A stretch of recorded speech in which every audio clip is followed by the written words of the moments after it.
देखिए, मुख्य रूप से इसमें माननीय मुख्यमंत्री जी के आदेश थे कि ऐसी ज़मीनें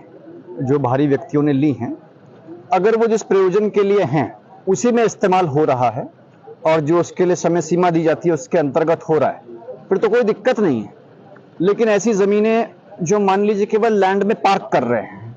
और उसका एक तरह से केवल निवेश कर रहे हैं, जो कि एम्प्टी इन्वेस्टमेंट है, उस पे कार्रवाई होनी चाहिए। अब इसमें भी दो कैटेगरीज हैं, एक तो 250 वर्ग मीटर से कम वाली है जिसमें कोई परमिशन नहीं चाहिए होती है, और एक फैमिली 250 वर्ग मीटर ले सकती है। उसमें कुछ मिसयूज के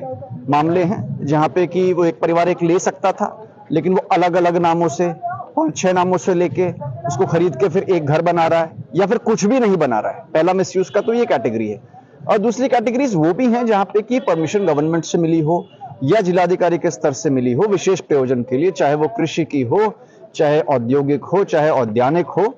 उसमें भी वो काम नहीं हो रहा है। तो इन सब के जांच विशेषकर नैनीताल उधम सिंह नगर में डीएम्स को बताया गया है, कुछ हद तक अल्मोड़ा में भी, कि इन मामलों का संज्ञान फिजिकल वेरिफिकेशन करते हुए कि मौके पे क्या है, फोटोग्राफ्स लेते हुए